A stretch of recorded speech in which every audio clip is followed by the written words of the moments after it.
नमस्कार, जनता टीवी देख रहे हैं आप और मैं हूं आपके साथ रितेश कुमार गौतम। और बुलेटिन की शुरुआत करेंगे 4 मिनट 18 मंडल के साथ। कानपुर में पिता ने बेटी को जहर खिलाकर खुद खाया जहर, अस्पताल में इलाज के दौरान हुई दोनों की मौत। पुलिस मामले की पड़ताल में जुटी। इटावा के कुरट गांव में सालों से नहीं बना रास्ता, गांव के लोगों को हो रही है परेशानी। ग्राम प्रधान और अधिकारियों ने नहीं लिया कोई एक्शन। आगरा रेल डिवीजन को हुए पूरे 20 साल, 2003 में हुई थी जल्द ही आगरा डिवीजन की स्थापना। जयपुर रूट पर मिल सकती है वंदे भारत। कानपुर में न्याय के लिए भटक रही रेप पीड़ित गर्भवती सिपाही के बेटे पर शादी का झांसा देकर रेप करने का आरोप। पुलिस ने मामला दर्ज करने के बाद नहीं की कोई कार्रवाई। इटावा कांशीराम कॉलोनी में हुआ बड़ा हादसा, झंडा चढ़ाने के कार्यक्रम के दौरान ट्रांसफार्मर से लगा करंट, एक शख्स की मौत, 4 बच्चे गंभीर रूप से हुए घायल।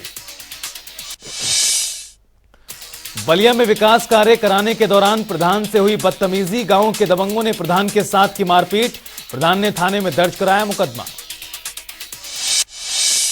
देवरिया में 9वीं क्लास की छात्रा का अपहरण, परिजनों ने दर्ज कराया मामला, आरोपी को पुलिस ने किया गिरफ्तार। अलीगढ़ में युवक ने महिला से अवैध संबंध बनाकर वीडियो किया वायरल, शिकायत करने पर महिला के बच्चों को जान से मारने की धमकी दी। पीड़ित महिला ने एसएसपी से लगाई गुहार। फतेहपुर में संदिग्ध परिस्थितियों में घर में लगी आग, आग लगने से घर का सामान जलकर हुआ खाक। फायर ब्रिगेड ने कड़ी मशक्कत के बाद आग पर पाया काबू। मथुरा पुलिस ने किया ऑनर किलिंग के मामले का खुलासा, कुंड में मिली थी महिला की लाश, भाई और बहन के साथ मां ने मिलकर की थी महिला की हत्या। सहारनपुर में बाइक चोरों का आतंक, कंपाउंडर की बाइक पर किया हाथ साफ, चोर बाइक का ताला तोड़कर बाइक लेकर हुआ फरार, पूरी घटना कैमरे में कैद। अलीगढ़ में शिक्षा विभाग की बड़ी लापरवाही, बच्चों की पढ़ाई के नाम पर हो रहा सिर्फ टाइम पास, एक ही कमरे में लग रही कक्षा 1 से लेकर 5वीं तक की कक्षाएं। आगरा में पर्यटन पुलिस लगाएगी प्यार के तीर से दोहरा निशान, ताजमहल के आसपास शोरूमों में हॉकर और लपकगिरी पर लगाम, अवैध रूप से काम कर रहे बच्चों के खिलाफ शुरू किया अभियान, बच्चों को शिक्षा के लिए प्रेरित करेगी पुलिस। संत कबीर नगर में प्रधान की पिटाई, महिलाओं ने प्रधान को चप्पलों से पीटा, सीसीटीवी में कैद हुई पूरी घटना। मिर्जापुर में ट्रैफिक पुलिस की वसूली के चलते हुई दुर्घटना, ट्रक से ऑटो रिक्शा की टक्कर, दर्शनार्थियों को लेकर जा रहा था ऑटो रिक्शा, लगभग आधा दर्जन लोग हुए घायल। हमीरपुर में किसान की ट्रैक्टर में दबकर हुई दर्दनाक मौत, गेहूं की फसल को खेत से लेकर जा रहा था घर, अचानक संतुलन बिगड़ने से ट्रॉली सहित पलटा ट्रैक्टर। मिर्जापुर में सम्यक संवैधानिक क्रांति मोर्चा के कार्यकर्ताओं का प्रदर्शन, जिला मुख्यालय पर किया धरना प्रदर्शन, सरकारी संस्थानों के निजीकरण का कर रहे हैं विरोध। कन्नौज में बिजली लाइन से पक्षी टकराने से भड़की चिंगारी, चिंगारी से खेत में लगी आग, आग से 10 बिस्वा गेहूं की फसल राख, सूचना के आधे घंटे बाद भी मौके पर नहीं पहुंची दमकल की गाड़ियां। आगरा के शाहगंज रुई की मंडी रेलवे लाइन के पास रहने वाले लोगों के ऊपर मंडरा रहा घर उजड़ने का खतरा, मंडी पर बनने जा रहा है रेलवे का पुल, रेलवे ने हटाने के लिए चिन्हित किए 300 से 400 मकान। उन्नाव में बाइक सवार बदमाशों ने छीना पैसों से भरा बैग, एटीएम से पैसा निकालकर साइकिल से जा रहा था शख्स, पुलिस मामले में दर्ज कर जांच में जुटी।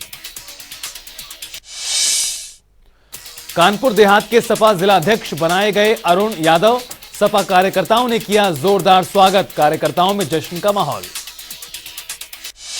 अलीगढ़ में शॉर्ट सर्किट से गेहूं की फसल में लगी भीषण आग, 20 बीघा फसल जलकर राख, लाखों का नुकसान, दमकल कर्मियों ने पाया आग पर काबू। महोबा में प्रधानमंत्री के नशा मुक्ति के अभियान के तहत चलाया जा रहा नशा मुक्ति केंद्र, अब तक 60 नशे के लती लोगों को मिला नया जीवन, वार्ड बनाकर नशे के आदी लोगों का किया जा रहा है इलाज। शाहजहांपुर में सनसनीखेज मामला आया सामने, बीच सड़क पर दबंग ने काटी महिला की नाक, मौके पर ही बेहोश हुई महिला, पुलिस ने आरोपी को किया गिरफ्तार।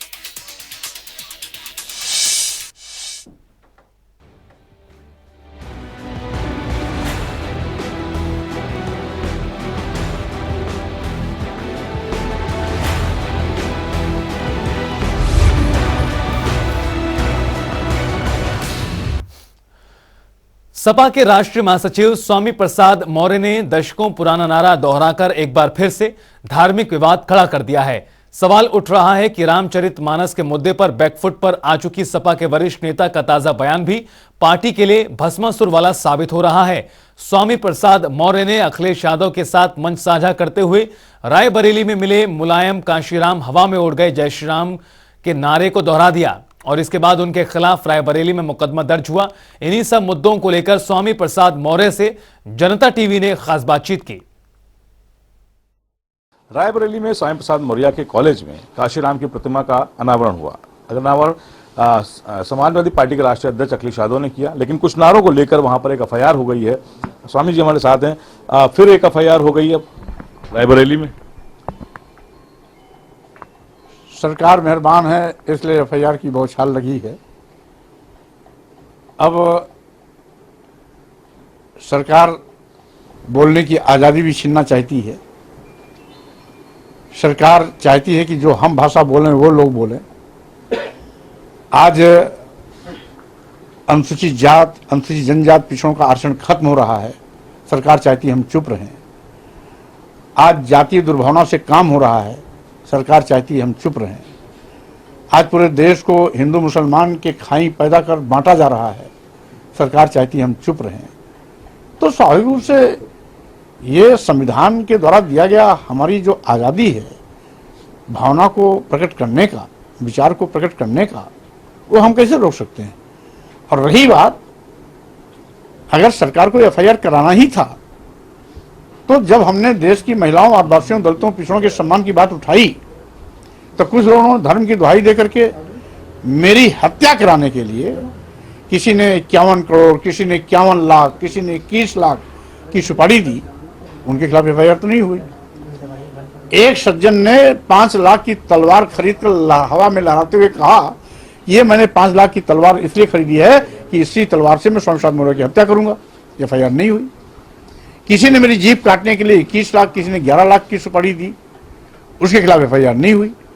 किसी ने हाथ काटने, नाक काटने, कान काटने की बात कही, उसके खिलाफ एफआईआर नहीं हुई। ये एफआईआर स्वामी प्रसाद मौर्य के खिलाफ हो रही है क्योंकि 93 के सपा बसपा गठबंधन के समय में जो सर्वप्रचलित जुमला था उसको मैंने दृष्टांत के रूप में रखा।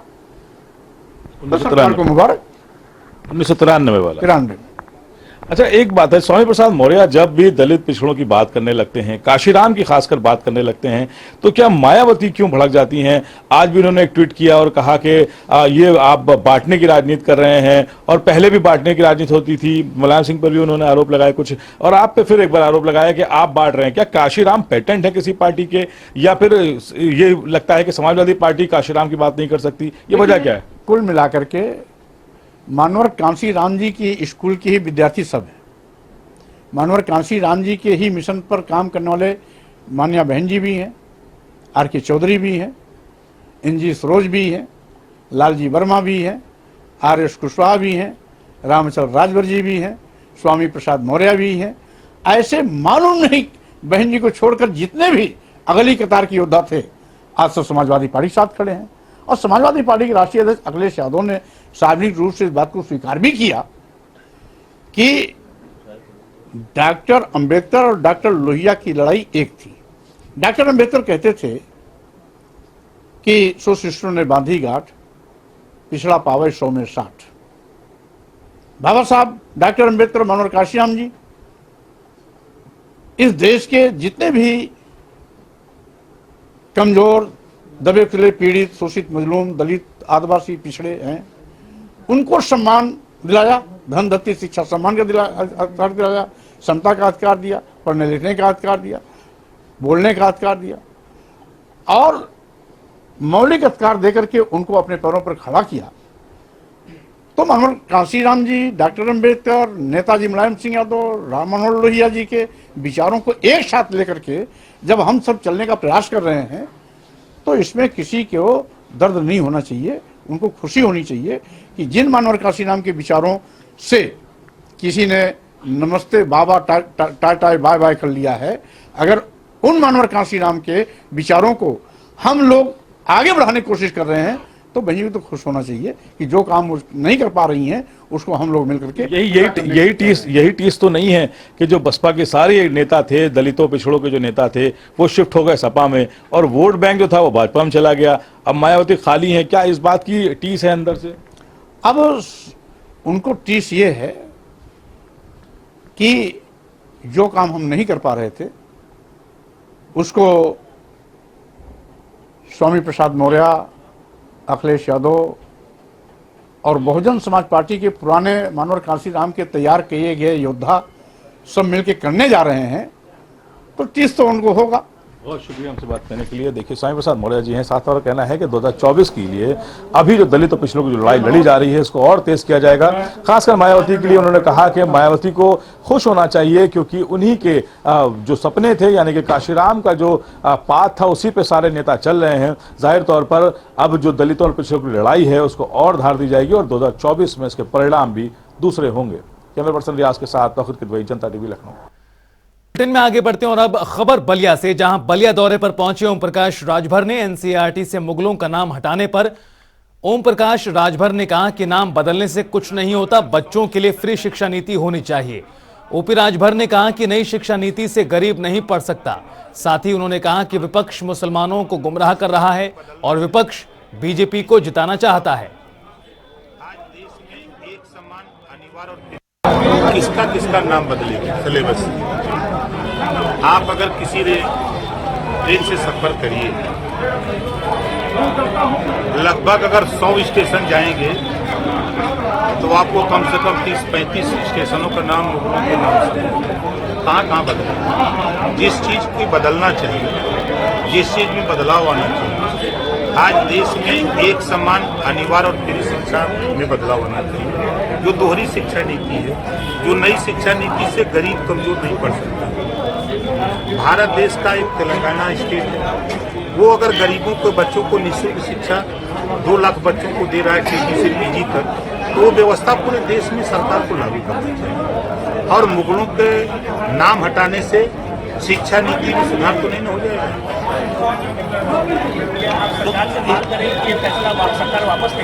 सरकार से तो हमारी मांग है कि एक समान अनिवार्य फ्री शिक्षा के लिए हम उन सब मुद्दों पर नहीं जाना चाहते कि जिन मुद्दों से कोई लाभ और हानि नहीं है। हम लाभ अगर समाज का है, देश का है, प्रदेश का है, तो एक समान और फ्री शिक्षा से, अनिवार्य शिक्षा से, इसकी मांग हम सरकार से। नेताजी मुलायम सिंह यादव को आज मरणोपरांत पद्म विभूषण अवार्ड से सम्मानित किया गया। नेताजी का सम्मान उनके बेटे यूपी के पूर्व मुख्यमंत्री अखिलेश यादव ने अवार्ड ग्रहण किया।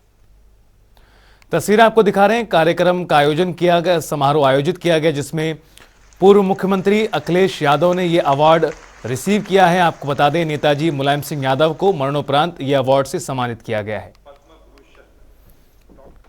कासगंज शहर के 12 पत्थर मैदान में 8 से 10 अप्रैल तक योग गुरु स्वामी रामदेव के सानिध्य में चलने वाले योग महाकुंभ की तैयारियां जोरों पर हैं, जिसको लेकर कासगंज जिला प्रशासन की जिलाधिकारी हर्षिता माथुर और पुलिस के मुखिया सौरभ दीक्षित ने कलेक्ट्रेट सभागार में आयोजन मंडल और अन्य अधिकारियों के साथ समीक्षा बैठक की।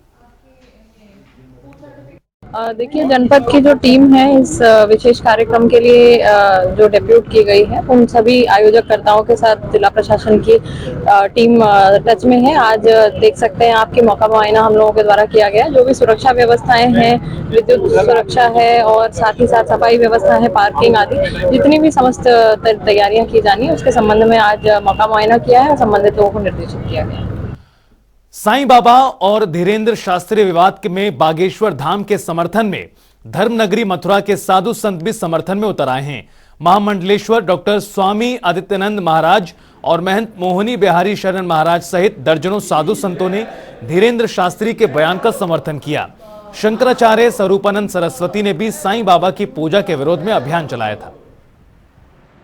बैठक का संदर्भ ये है, इस समय हमारे धर्म की ध्वजा को संपूर्ण विश्व में फहराने वाले हमारे बागेश्वर धाम के श्री धीरेन्द्र शास्त्री जी ने एक वक्तव्य दिया साईं बाबा को लेकर कि साईं बाबा संत हो सकते हैं, फकीर हो सकते हैं, लेकिन भगवान नहीं हो सकते।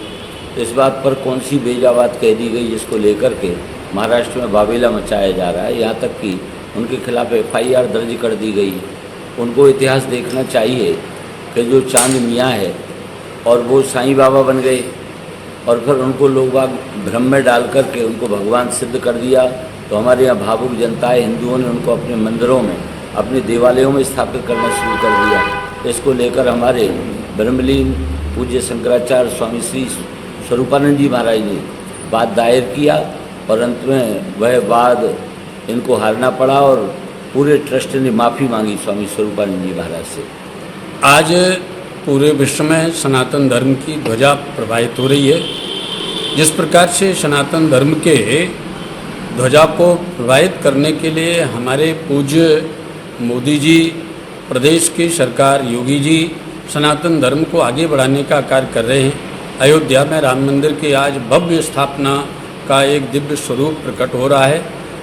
काशी में आप देख ही रहे हैं, कॉरिडोर बना है, और चाहे उज्जैन में देख लीजिए। इसी प्रकार से पूरे विश्व में सनातन धर्म बहुत अच्छी तरह से प्रवाहित हो रहा है। लेकिन कुछ ऐसे लोग हैं संकुचित मानसिकता वाले जो कि सनातन धर्म के बढ़ते हुए इस प्रवाह को ना देख करके और कोई ना कोई उनको यूपी के मुजफ्फरनगर में 6-7 अप्रैल को होने वाले 2 दिवसीय कृषि मेले की तैयारी पूरी कर ली गई है। केंद्र सरकार इस कृषि प्रदर्शनी में पशु प्रदर्शनी के साथ साथ कृषि क्षेत्र में आधुनिक कृषि उपकरणों का भी प्रदर्शन किया जाएगा।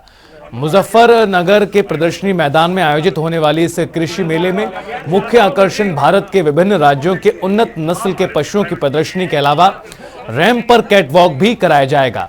इस कृषि मेले में किसानों के लिए दंगल और रागनी के साथ साथ ग्रामीण परिवेश को भी बढ़ावा देने के लिए इंतजाम किए गए हैं। कार्यक्रम को लेकर केंद्रीय मंत्री संजीव बालियान ने कार्यक्रम स्थल का जायजा लिया है। बस मैं भी देखने आया था, चूंकि बाहर से मेहमान आने शुरू हो गए हैं, हरियाणा से, पंजाब से, राजस्थान से, तो उनकी व्यवस्थाएं कैसी हैं, उनके पशुओं को कोई दिक्कत तो नहीं, चूँकि हमारे मेहमान हैं सब लोग और मुजफ्फरनगर वालों का फ़र्ज़ है कि अपने मेहमानों का ध्यान रखें। तो व्यवस्थाएं देखने आया था तो अच्छा है, व्यवस्थाएं ठीक हैं और मुझे उम्मीद है कि जैसा हमने शुरू में सोचा था कि शायद ये देश का सबसे बेहतरीन कृषि और पशु मेला होगा, तो यही प्रयास है कि सबसे बेहतरीन हो। अभी हरियाणा के जो किसान आए हुए भी बड़ी तारीफ कर रहे हैं कि पहली बार व्यवस्था इस तरह की देखी है। अच्छा लगा, ये हमारा फ़र्ज़ है, हमारे मेहमान हैं उनकी अच्छी व्यवस्था करें। और शायद ही किसी में ऐसा पंडाल लगा होगा जिस तरह से 150 स्टॉल एक जगह के अंदर, चूँकि गर्मी बढ़ गई तो किसानों को भी एसी में देखने का हक है, अच्छी तरह से देखेंगे। चूँकि छात्र भी बहुत बड़ी संख्या में आएंगे, युवा विशेष रूप से जो कॉलेज के छात्र हैं या युवा किसान हैं, तो एक एक स्टॉल पर बैठ के समझ सकें। 150 स्टॉल आप समझिए, अगर एक स्टॉल पर भी आप 2 से 3 मिनट लगाओगे तो शायद पूरा दिन लग जाएगा। तो इसीलिए वो पूरा पंडाल मेरे विचार से आधे एकड़ से ज़्यादा ज़मीन में होगा, 1 एकड़ तक, कि वो पूरा एयर कंडीशनर स्टॉल है। और मेहमानों का भी विशेष रूप से जो हमारे मेहमान आए उनकी भी स्वागत है। मुझे लगता है कि बहुत भारी संख्या में पश्चिम उत्तर प्रदेश से किसान इसे देखने के लिए आएंगे। एनसीईआरटी शिक्षा परिषद ने तमाम पाठ्यक्रमों से मुगलों के इतिहास को हटा दिया है, जिसके बाद एक तरफ हिंदूवादियों में हर्ष की लहर है तो वहीं विपक्ष इस पर हमलावर दिखाई दे रहा है। सपा के राष्ट्रीय महासचिव रामजी लाल सुमन ने कटाक्ष करते हुए कहा कि ताजमहल से आगरा को कोई हटाकर दिखाए तो जाने। उन्होंने भारत को हिंदू राष्ट्र बनाए जाने पर भी तीखी टिप्पणी करते हुए हिंदू राष्ट्र की मांग करने वालों पर ही प्रश्न उठा दिया। सपा महासचिव ने कहा कि भारत में हर वर्ग के लोगों को रहने की स्वतंत्रता है, यहाँ पर लोकतंत्र और संविधान है, देश संविधान से चलता है।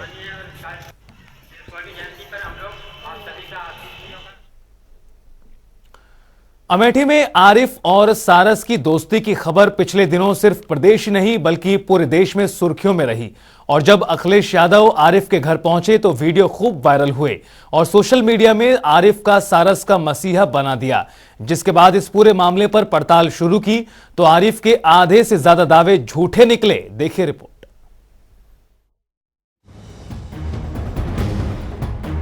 मामला शुरू होता है यूपी के अमेठी जिले के जोधनपुर गांव से, जहां के रहने वाले आरिफ का सारस के साथ दोस्ती का वीडियो वायरल होता है। कुछ दिन बाद अखिलेश यादव भी आरिफ और सारस की जुगलबंदी का नजारा देखने मंडखा गांव पहुंच जाते हैं। अखिलेश यादव जहां आरिफ की प्रशंसा करते हैं, वहीं सारस के सहारे सरकार पर तंज कसते हुए भी दिखाई देते हैं, जिसके बाद नियम अनुसार सारस और आरिफ के बीच में वन विभाग की एंट्री होती है। वन विभाग ने संज्ञान लेते हुए आरिफ को नोटिस दिया और सारस को वन क्षेत्र में ले जाया गया। तो वहीं अखिलेश यादव ने योगी सरकार पर बदले के तहत कार्रवाई का जमकर आरोप लगाया। साथ ही सारस के नाम पर आरिफ को प्रताड़ित करने का आरोप भी लगाया। आरिफ और सारस की दोस्ती में नया मोड़ आ गया है। आपको बता दें, मैं इस वक्त मौजूद हूँ भीखीपुर रामबकस गांव में, जहां पर आप देख सकते हैं कि यहाँ के ग्रामीणों का साफ दावा है कि इसके पहले आरिफ के पास जो सारस है वो यही गांव में रहा करता था, यही खलिहानों में रहा करता, इसी जंगलों में रहा करता था। लेकिन अब सारस आरिफ के पास पहुंचकर एक राजनीति का केंद्र बन गया है। आरिफ के गांव से कुछ दूर पर ही स्थित भीखीपुर और रामगढ़ी के लोग कुछ पुराने वीडियो और फोटो लेकर सामने आ गए और उन्होंने आरिफ के ऊपर गंभीर आरोप लगाए। उनका दावा है कि सारस पहले उनके गांव में रहता था। इतना ही नहीं, गांव वाले दावा करते हैं कि सारस घायल अवस्था में आरिफ को नहीं बल्कि रामगढ़ी के विनय सिंह को मिला था। इतना ही नहीं, जामो क्षेत्र से पूर्व जिला पंचायत सदस्य जनप्रतिनिधि संग्राम सिंह ने आरिफ के ऊपर गंभीर आरोप लगाए। नहीं, वो आरिफ की बात झूठी है। वो झूठे प्रचार मीडिया में रहने के लिए अपना प्रचार कर रहे हैं और वो इतने दयालु हृदय के नहीं है, मैं अच्छी तरह से जानता हूँ। ऐसे में अब ये सवाल है कि क्या सारस को लेकर साजिश की गई? आखिर आरिफ को झूठ बोलने की जरूरत क्या थी? और आखिर अचानक अखिलेश यादव आरिफ के घर कैसे पहुंच गए? और क्या निकाय चुनाव से पहले प्रदेश में सियासी साजिश रची गई, जिससे कि वर्ग विशेष के लोगों को अखिलेश यादव के साथ जोड़ा जा सके? इन सवालों पर समाजवादी पार्टी और आरिफ से जुड़े लोग कुछ नहीं बोल रहे हैं, लेकिन ये साफ है कि सारस को मोहरा बनाकर आरिफ ने शोहरत और लोकप्रियता हासिल कर ली। तो वहीं अखिलेश यादव ने चुनाव से पहले वर्ग विशेष का सच्चा हितैषी होने के मैसेज दे दिया। जनता टीवी के लिए विनोद कुमार दुबे की रिपोर्ट। उत्तराखंड के नेता प्रतिपक्ष यशपाल आर्य आज काशीपुर पहुंचे, जहां उन्होंने एक निजी कार्यक्रम में शिरकत करने के बाद तहसील परिसर में सर्किल रेट को लेकर अधिवक्ताओं के चल रहे धरने में पहुंचकर समर्थन दिया। इस दौरान उन्होंने सर्किल रेट बढ़ाए जाने के सरकार के फैसले को तुगलकी फरमान करार दिया। साथ ही कहा कि यह सरकार की मंशा और नीयत को दर्शाता है। यशपाल आर्य ने कहा कि पूरे प्रदेश में जमीनों के सर्किल रेट को पूरे प्रदेश में विरोध हो रहा है और सरकार ने इस पर चुप्पी साध रखी है। हमने सदन में भी इस विषय को पुरजोर तरीके से उठाया था। अब देखिए, सर्किल रेट 120% बढ़ा दिए गए हैं। यहाँ पर 400 अब यहाँ 400 कह रहे हैं। 120, मैं तो ओवरऑल कह रहा हूँ 120% सर्किल रेट बढ़ा दिए गए उत्तराखंड में। लोगों को अपना घर बनाना, जो छोटे लोग हैं, गरीब तबके के लोग, घर बनाने में मयसर नहीं हो। उत्तराखंड सरकार में मंत्री धन सिंह रावत ने उत्तरकाशी के जिला मुख्यालय में 4 धाम यात्रा की तैयारियों को लेकर बैठक की और अधिकारियों को जरूरी दिशा निर्देश दिए।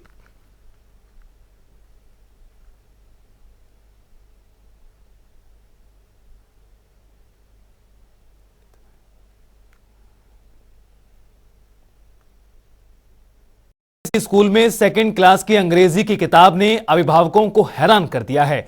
किताब की शिकायत लेकर मनीष मित्तल नाम का एक व्यक्ति जिलाधिकारी सोनिका के पास पहुंचा, जहां उन्होंने जिलाधिकारी को बताया कि उनका बेटा, जो कि एक निजी स्कूल में दूसरी क्लास में पढ़ता है, बच्चे ने मम्मी पापा की जगह अम्मी अब्बू कहने लगा। और जब उससे यह सवाल किया गया कि किसने उससे अम्मी अब्बू कहने की सलाह दी, तो पता चला कि उसकी अंग्रेजी की किताब में मदर फादर की जगह अम्मी अब्बू लिखा हुआ है।